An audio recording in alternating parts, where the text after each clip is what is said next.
shame with me. The police reports say you knocked out your daughter's teeth. Did you? Okay. No, I did not knock out my daughter's teeth. Definitely in an altercation, and it's not that I'm proud of it, but you're not gonna fight me in my house, period. I am your mother. Angie Stone's journey through the music industry has been anything but easy. This R&B icon didn't just ride the wave of success. She faced some serious struggles that would leave anyone reeling. From the seemingly unending fat shaming and health battles to a jaw-dropping arrest for assaulting her daughter, Angie's story is packed with shocking twists. And let's not forget the steamy, complicated romance with D'Angelo that sparked countless rumors. Let me tell you this story you don't want to miss. Let me take you back to the beginning, before the soulful hits and the big spotlight. Born Angela Laverne Brown on December 18, 1961, Angie grew up in a musical household, with her cab-driving dad belting out tunes at the Masonic Temple and her mother working as a nurse. But did you know she kicked off her career as a rap queen? That's right. Long before she was serenading us with her sultry voice, Angie was spitting rhymes as part of one of the first ever all-female rap groups, The Sequence. A song called Funk You Up. Dr. Dre did it called Keep Your Heads Ringing. Erica did it with Love of My Life. Bruno Mars did it with Uptown Funk. Well, that is the derivative of the song we wrote, which is the first original rap record by a female group. And we were from the South. And it doesn't mean that we are first, second, third. It means that from the South, we laid the blueprint for hip-hop, rapping, and singing. This wasn't just any girl group. These were high school friends who turned into hip-hop pioneers, breaking down doors in a male-dominated industry. Alongside Cheryl the Pearl Cook and Gwendolyn Blondie Chisholm, Angie, then going by the name Angie B, was serving bars and making history. We bad, we know it, we got our stuff to show it. And get this, they were also the first Southern rap group to step into the spotlight. In a time when most rap tracks were straight-up rhyme marathons, The Sequence brought something fresh, mixing smooth vocals with bars. Their 1979 hit Funk You Up became a classic. And it wasn't just any old track. It was one of the very first hip-hop songs ever pressed to vinyl. Even though The Sequence never got official certification for their massive hit, it didn't stop the song from taking over the nation. It became a smash, making history as the first rap hit by women and only the third rap song to crack Billboard's top 50 on the Hot Soul Singles chart. But Angie wasn't done making history. After her run with The Sequence, she decided it was time to switch things up and pursue a solo career. In 1999, she dropped her debut album, Black Diamond, under Arista Records, and it was a golden moment. Literally. The album went gold and gave us the soulful hit single, No More Rain in This Cloud. As if dominating the music scene wasn't enough, Angie dipped her toes into the world of acting in the early 2000s. Her first big screen moment, the comedy film The Hot Chick in 2002. Would you stop with the down drumming? And she wasn't stopping there. In 2003, she hit the Broadway stage by playing Big Mama Morton in the musical Chicago. Talk about range. And let's not forget her time on R&B Divas, where she reminded everyone why she's still a force in the industry. Up against a lot of situations. That doesn't necessarily mean, though. By 2000, Angie made a major move, leaving Arista behind to join Clive Davis's brand new label, J Records. And let me tell you, things were just heating up for her. That same year, she recorded the theme song for the hit sitcom Girlfriends.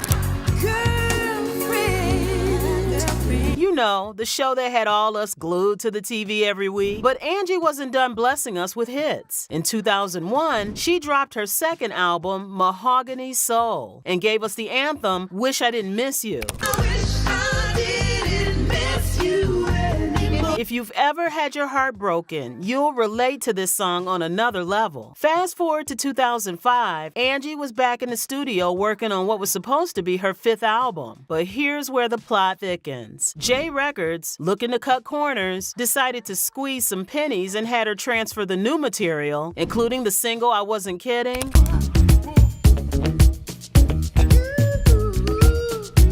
to a compilation album instead. But it wasn't what Angie had planned. After 5 years with the label, she'd had enough. She asked for an unconditional release, and by the end of 2005, she was done with J Records. But hold up, it's not as simple as they made it seem. There's a whole backstory about how she was backstabbed at the label. Trust me, you'll want to hear this. Okay, I left Clive. I think I was rubbed the wrong way when I found out I didn't make the Oprah show because of my weight.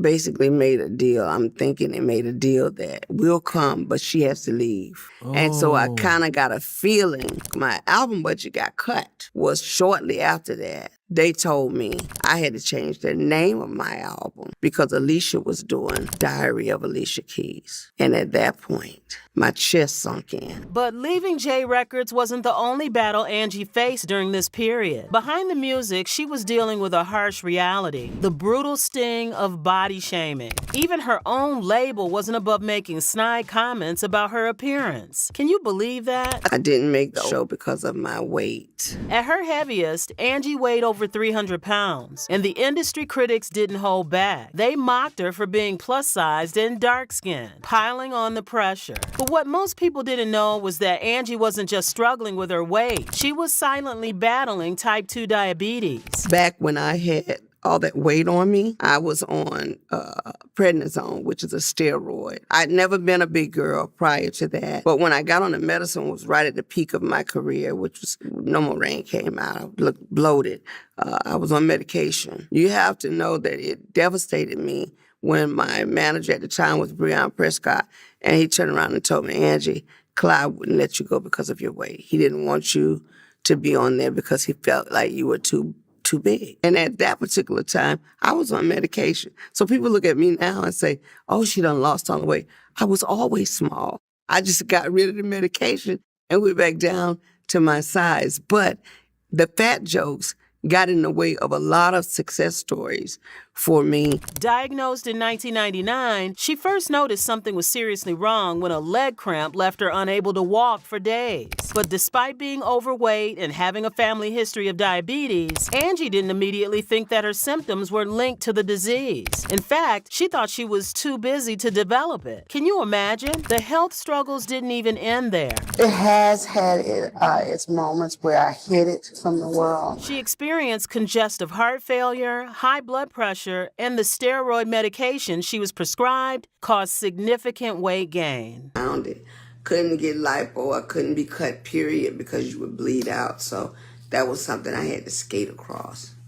Determined to turn things around, she joined the 4th season of Celebrity Fit Club in an effort to get healthier and manage her diabetes. It was a bold move. After all, she was sick of the fat jokes and criticism. But stepping onto reality TV to reclaim her health was classic Angie. As if Angie's life couldn't get any crazier, she hit the headlines again in 2015 for something that sounds straight out of a reality TV drama. Angie Stone was arrested this week in Georgia and charged with aggravated assault after knocking her daughter's front teeth out. Her 30-year-old daughter, Diamond, hit her with a closed fist to her face. The Grammy-nominated R&B diva was arrested for allegedly assaulting her then 30-year-old daughter, Diamond, with her first husband, fellow singer Lil Rodney C. This wasn't just your average family spat. It got downright chaotic. According to reports, Angie confronted Diamond about her messy room and her kids running around half naked. And things escalated quickly when she allegedly used a metal object to knock out Diamond's 2 front teeth. It sounds ridiculous, but it's all too real. And get this, despite both women being questioned by police, only Angie faced charges for aggravated assault. After this explosive altercation, she was released from the DeKalb County Jail on a $10,000 personal recognizance bond. During an appearance on the Steve Harvey Show, Angie claimed she didn't do it.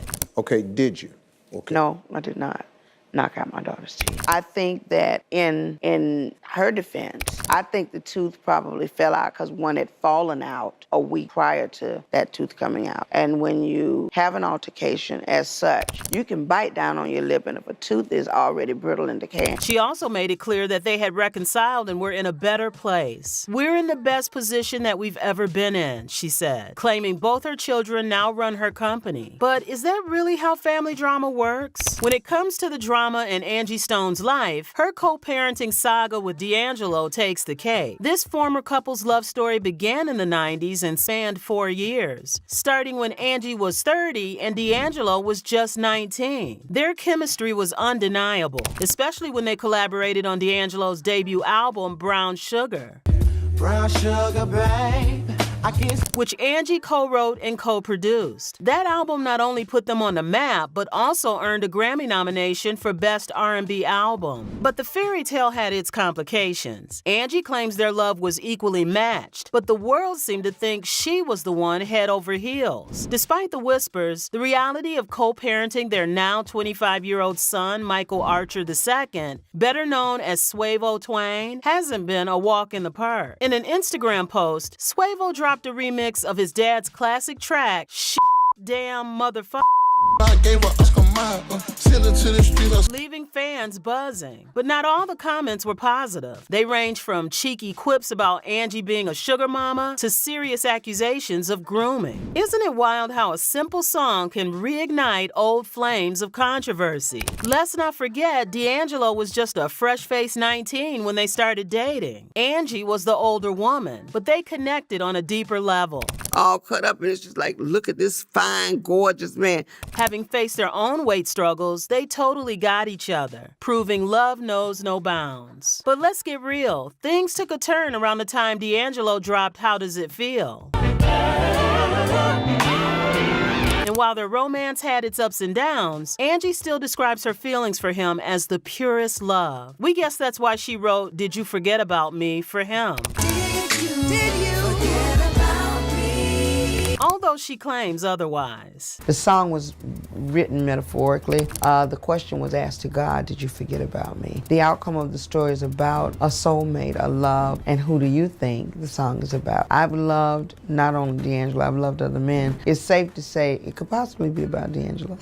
Possibly. Fans have been praying for a musical reunion, but Angie says D'Angelo's pride is standing in the way. Ouch. You're dealing with a person that is dealing with their pride. Since their breakup, Angie has had a marriage to Ashanti Graves, which started with an engagement in 2020. But plot twist, they're done now too.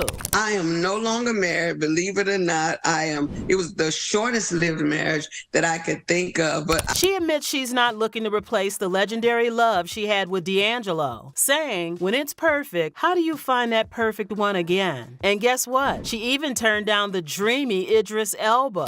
The sad part about it is I wasn't checking for him like that. And he was like, we were very good friends. We had the same accountant, same manager, and for a very long time he made it very public that he was in love with Angie Stone. And we became very close, but not in that way. These days, Aunt Angie is living her best life and serving looks. I'm completely healed, and I ain't got my little swag back. With 10 albums under her belt, including her latest, Love Language, released just last year, she's still dropping those soulful jams. At 62 years young and flaunting a whopping $3 million net worth, Angie Stone is proving that age is just a number. Recently, she had to stomp out some wild rumors that she had kicked the bucket. In a fabulous clapback, she dropped a video looking stunning and ready to remind everyone that this soul diva is far from gone. Hey, what's up, y'all? It's your girl, Angie Stone. I am about to address the nasty rumors that I am dead. I am very much alive. Just keep it locked. Stay tuned so I can put some folk in check. See you in a minute. Peace.